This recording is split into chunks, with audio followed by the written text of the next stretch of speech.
မင်္ဂလာပါညီမနာမည်မြတ်တနာထွေးပါရှင်ညီမရဲ့ sharing channel လေးကနေပြန်လည်ကြိုဆိုပါရစေဒီ channel လေးကနေပြီးတော့ ArcGIS နဲ့ပတ်သက်တဲ့ software tutorial video လေးတွေကိုအပတ်စဉ်တင်ဆက်ပေးနေတာဖြစ်ပါတယ်ရှင်အကယ်၍မိတ်ဆွေက ArcGIS ကိုလေ့လာနေတဲ့သူတယောက်တာဖြစ်မယ်ဆိုရင်တော့မိတ်ဆွေရဲ့ ArcGIS case တွေတိုးတက်စေဖို့ရအတွက် subscribe လုပ်ထားတဲ့ channel လေးတစ်ခုဖြစ်တာကြောင့်မို့လို့ subscribe မလုပ်ရသေးဘူးဆိုရင် subscribe လုပ်ပေးထားဖို့တောင်းဆိုပါရနော်ပတ်စင်တင်ဆက်ပေးနေတဲ့ဗီဒီယိုလေးတွေကိုမလွတ်တမ်းကြည့်နိုင်ဖို့အတွက်ခေါင်းလောင်းလေးကိုနှိပ်ထားဖို့လည်းမမေ့နဲ့အောင်နော်ဟုတ်ကဲ့ပါညီမဒီနေ့ပြောပြမယ့်အကြောင်းအရာလေးကတော့ညီမတို့ AutoCAD file မှာရှိတဲ့နေရာတွေကိုညီမတို့ ArcGIS မှာအသုံးပြုဖို့အတွက်ကို shape file တွေအဖြစ်ဘယ်လိုမျိုးပြောင်းလဲကြမလဲဆိုတဲ့အကြောင်းအရာလေးပဲဖြစ်ပါတယ်အတူတူကြည့်လိုက်ကြအောင်ပါရှင်ဟုတ်ကဲ့ညီမတို့အခု ArcGIS Pro လေးကိုရောက်နေရပါArcGIS Pro ထဲမှာညီမက map အသစ်တစ်ခုခေါ်ထားတယ်ပေါ့နော် map အသစ်တစ်ခုခေါ်ထားတယ်ညီမတို့ကအခုကဘာလုပ်မှလဲဆိုအရင်ဆုံး AutoCAD file လေးကိုအရင်ဖွင့်ကြည့်မယ်ပေါ့နော်ညီမတို့သုံးမဲ့ AutoCAD file လေးပေါ့နော် AutoCAD file လေးကညီမကဒီထဲက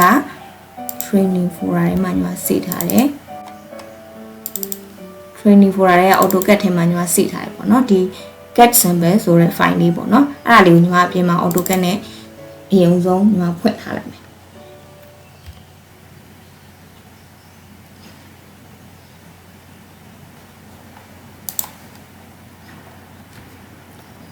ဟုတ်ကဲ့ဒီ file လေးပေါ့နော်ဒီ file လေးကိုညီမတို့က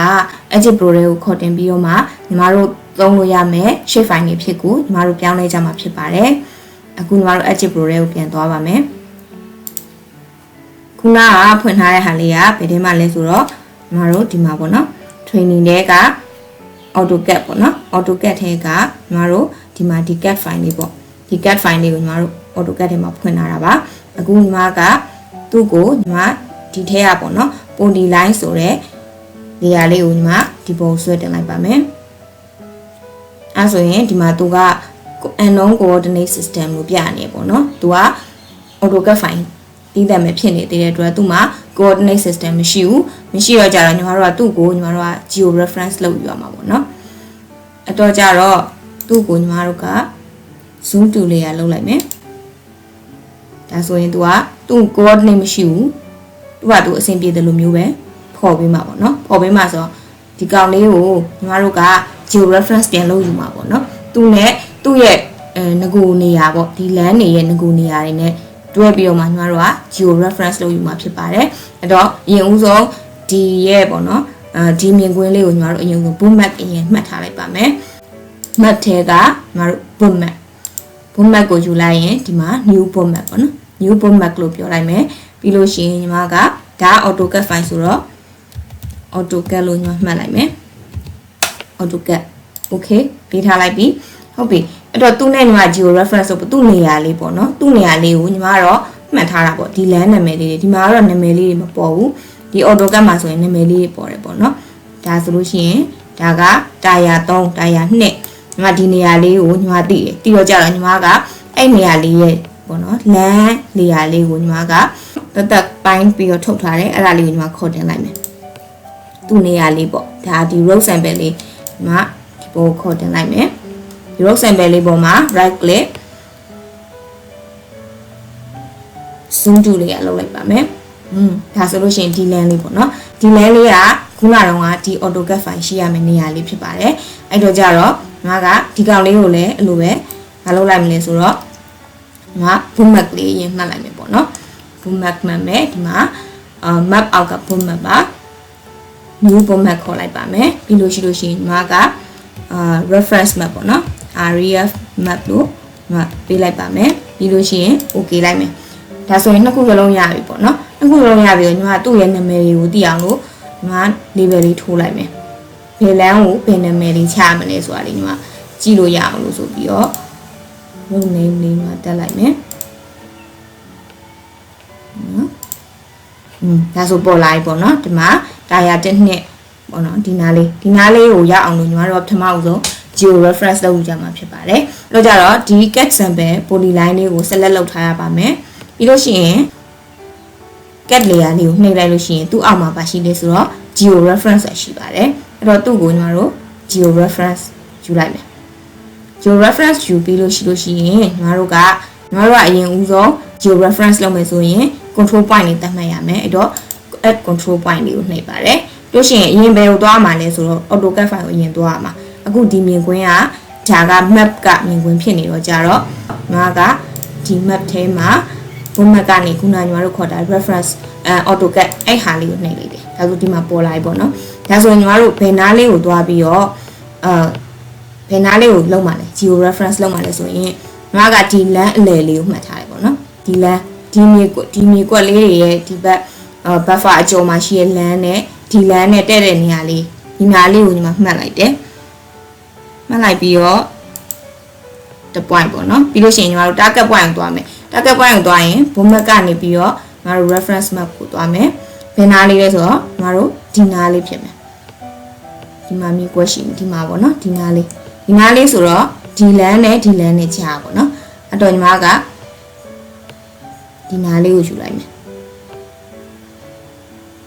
ဒီနားလေး okay 2 point ရပြီပေါ့နော်ပြီးအဲ့ဆိုရင်ညီမတို့နောက်ထပ်1 point ကိုသွားမယ်နောက်ထပ်1 point သွားမယ်ဆိုရင်မူလ AutoCAD ကိုပြန်သွားမယ် AutoCAD file ကိုပြန်သွားမယ်ပြီးလို့ရှိရင်ညီမကကြတော့ဘယ်နားလေးကိုသွားခြင်းလဲဆိုဒီနားလေးဒီအစုံဆုံးလေးပေါ့နော်ဒီအစုံဆုံးလမ်းအလယ် point လေးကိုညီမပေးခြင်းနဲ့ပြီးတော့ညီမ target point ကိုသွားမယ်ဘုံမက်ကနေပြီးတော့ညီမတို့ reference map ကိုသွားလိုက်မယ်ပြီးလို့ရှိရင်ညီမအခုနကတော့မှတ်ထားခဲ့တဲ့လမ်းလေးကဒီလမ်းလေးဖြစ်မယ်ဒီလမ်းလေးပေါ့နော်ဒီလမ်းလေးဖြစ်မယ်အဲ့တော့ညီမကဒီနားလေးမှာပေါ့နော်နားလေးမှာချလိုက်မယ်ဟုတ်ရဲ့လားခဏလေးနော်အသေးကြရင်ပြန်ကြည့်လို့ရတယ်ညီမမှတ်ထားခဲ့တဲ့လမ်းလေးကဒီမှာ1နဲ့ဒီလမ်းပေါ့နော်ဒီလမ်း3နားလေးပါဘယ်လမ်းဖြစ်မလဲဆိုတော့တာယာ2ရဲ့ဒီဘက်ကလမ်းနာမည်တော့ရေးမထားဘူးဟုတ်ပြီအဲ့ဒါဒီထဲပြန်သွားမယ်ဘုံမက်ကနေပြီးတော့ reference map ကိုယူမယ်တာယာ2ရဲ့ဘေးကလမ်းတာယာ2ရဲ့ဘေးကလမ်းဆိုတော့ဒီလမ်းဖြစ်မယ်နော် sorry တော့ဒီဟိုဘက်ကိုသွားတော့မလို့တာယာ2ရဲ့ဒီဘက်ကလမ်းဆိုတော့ဒီလမ်းမှာဒီလမ်းဆိုညီမဒီနားလေးကိုချမယ်အလယ်လေးပေါ့နော်ခုနကတော့မှတ်ထားခဲ့တဲ့နေရာလေးအလယ်လေးကိုချလိုက်မယ်အဲ့ဒါပြီးလို့ရှိရင်ငါတို့က geo reference တွေကိုတွားပြီးတော့မှညီမတို့က apply လို့ပြောလိုက်ပါမယ်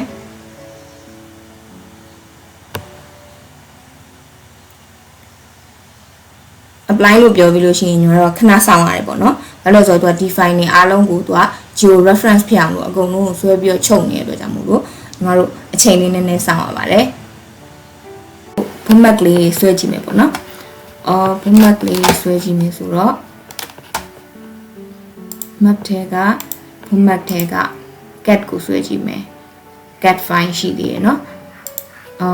reference map ကိုဆွဲကြည့်မယ်လမ်းနေတော့ရောက်လာပြီပေါ့เนาะကျန်တာရဆွဲနေတော့ရှိသေးတယ်အဲ့တော့ကြတော့ညီမတို့ဆက်ပြီးတော့ခဏဆောင်ပါမယ်သူက geo reference လောက်တာဆိုတော့နည်းနည်းလေးတော့ကြာတာပေါ့เนาะ zoom to လေးရလေးလုပ်ကြည့်အောင်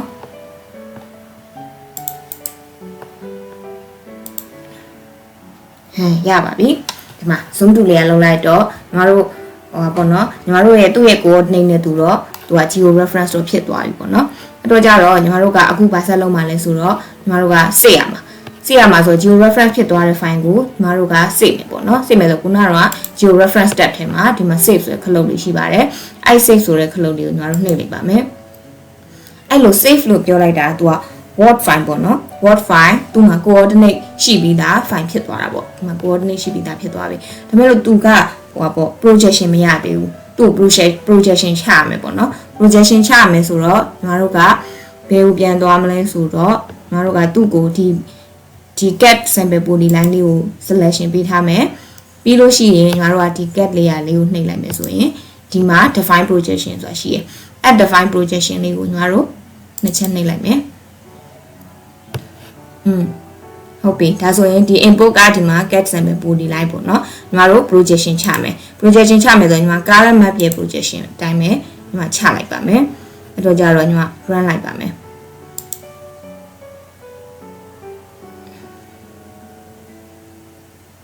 ဟုတ်ကဲ့ရပါပြီเนาะဒါဆိုရင် color map ရဲ့ projection အတိုင်းလေးပဲသူကဖြစ်သွားပြီပေါ့เนาะဖြစ်သွားပြီဆိုတော့ညီမတို့ကဒီကိစ္စပြီးတော့ဒါပိတ်လိုက်တော့မယ်ပိတ်လိုက်တော့မယ်ဆိုတော့အခုတော့သူက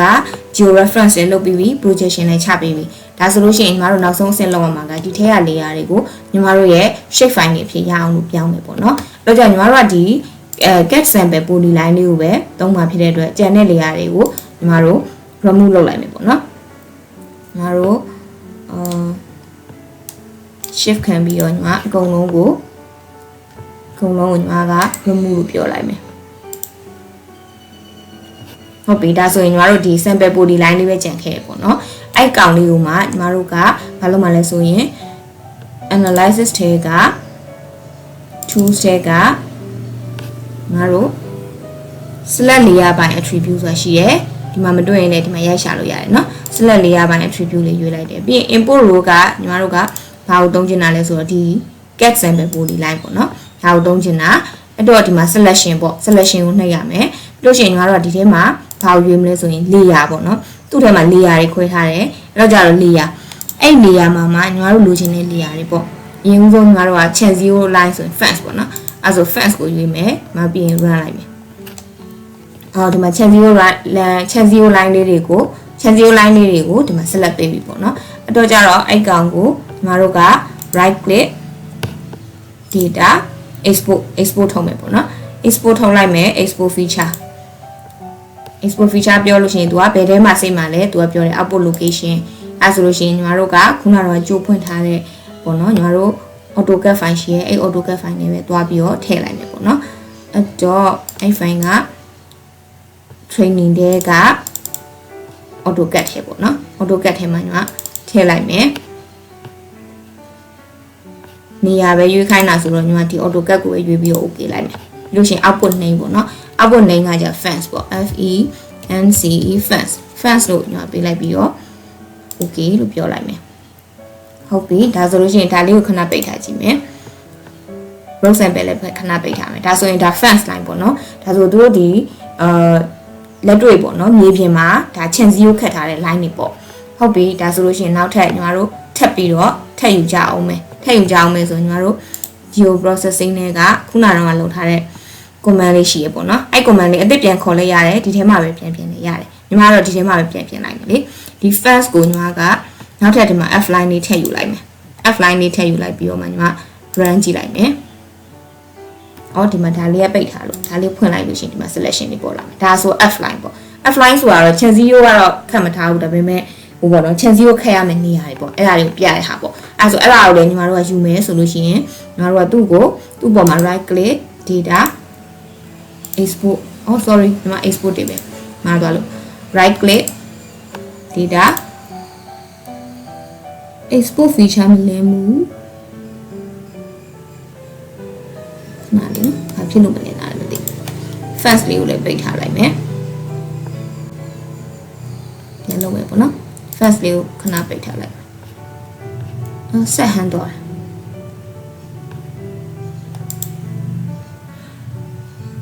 မဆက်လေးဟန်တော့ခဏလောက်ပိတ်မယ်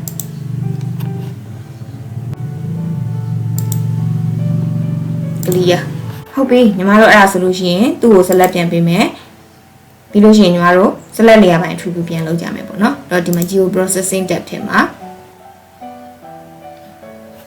geo reference pane ကိုပိတ်ရတယ်လို့ထင်တယ်ပြဿနာတက် close geo reference pane ရပါပြီသူ့ကို select ပေးမယ်ပြီးလို့ရှိရင်ညီမတို့ geo processing တွေကဒီမှာ layer မှာခုနကတော့ရွေးတဲ့အတိုင်းပဲပေါ့နော်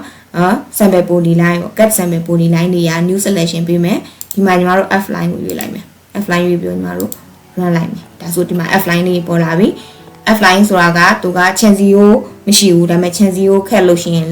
ဆွဲရမယ် line တွေပေါ့နော်အဲ့ဒါဆိုတော့သူ့ကို right click data export feature ပြောလိုက်မယ် export feature ပြောလိုက်မယ်ထားမယ့်နေရာလေးကိုရွေးပေးမယ်ညီမတို့ training တွေက AutoCAD ထဲကိုမှထည့်မယ် okay ပြီးရင် output က f line ပေါ့နော် f line ပေးလိုက်မယ် okay ဟုတ်ပြီဒါလေးကိုခဏပိတ်ထားကြည့်မယ်ဒါဆိုလို့ရှိရင်ဒီမှာအထား f line လေးပေါ့ f line လေးပေါ်နေပြီဟုတ်ပြီဒါဆိုနောက်တစ်ခုလောက်ထပ်ပြီးတော့လုပ်ကြည့်မယ်ပေါ့နော်ဒါကိုပြန်ပိတ်ထားလိုက်မယ်ဒါလေးပြန်ဖွင့်မယ် select ပေးမယ်ပြီးရင် ဒီမှာ select ဝင်နေဆို clear selection လုပ်လိုက်ရတယ်နော် clear selection လုပ်ပြီးတော့မှချင်းချင်းလေးနဲ့ analysis တွေက tools တွေက select နေရပိုင်း attribute နဲ့လုပ်လိုက်ရတယ်နော်ရှုပ်နေမှာဆိုလို့ပြီးရင်ပြန်ရွေးပေါ့နော် layer ပြန်ရွေးပြီးရင် new selection ပြန်ပေးမယ် layer ပဲရောက်သွား layer ပြင်ဒီထဲကကျွန်တော်တို့ဘာရွေးကြအောင်လဲဆိုတော့ cover ရွေးလိုက်မယ်နော် cover စီ cover ပြင် run လိုက်မယ် cover နေရာလေးဒီမှာ layer selection တော့မမြင်ရအောင် select လုပ်ရလား cover လေးရရှိရလား selection လုပ်ထားတာ90တဲ့ရှိတယ်တသေးလေးတွေဖြစ်နေလို့မမြင်ရတာ okay เนาะအဲ့ဆိုညီမတို့ export ထုတ်လိုက်ပါမယ် cover ကိုလည်း right click data export feature ပါပြီးလို့ရှိရင်ညီမတို့နေရာရွေးပါမယ်နေရာရွေးမယ် training တွေက AutoCAD ထဲပဲရွေးလိုက်မယ်เนาะ okay အဲ့ပြီး output name မှာညီမတို့ cover CULVERT cover ပေါ့เนาะပြီး okay ဟုတ်ပြီဒါဆိုရင်ဒီ layer လေးကိုခဏပိတ်လိုက်မယ်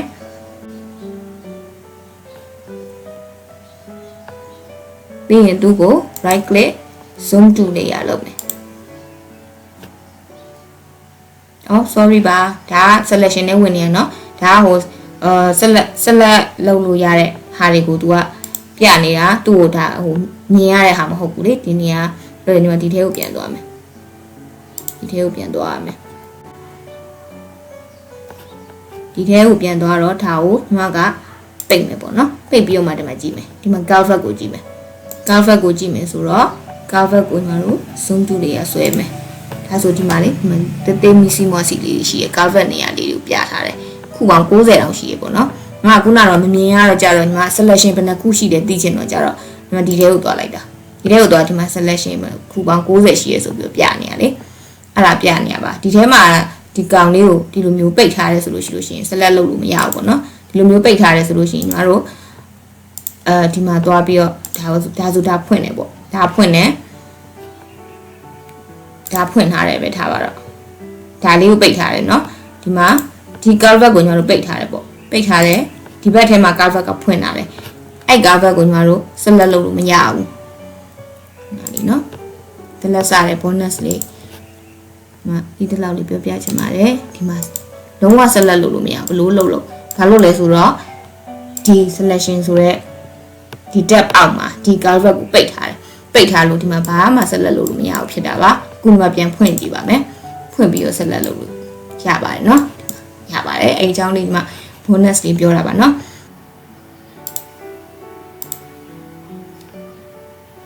โอเคဒါဆိုလို့ရှိရင်တော့ဒီ AutoCAD ထဲကနေပြီးတော့မှကျန်တဲ့ပေါ့เนาะညီမတို့လိုချင်တဲ့ layer တွေကိုဒီပုံစံအတိုင်းလေးပဲ export ထုတ်ယူလို့ရပါတယ်အဲဆိုရင်ညီမတို့ပြန်နေပြီးတော့ညီမတို့ရဲ့ AutoCAD file တွေဘယ်လိုဖြစ်သွားလဲဆိုတာကိုတစ်ချက်သွားကြည့်ကြမယ်နော်ဒီရဲက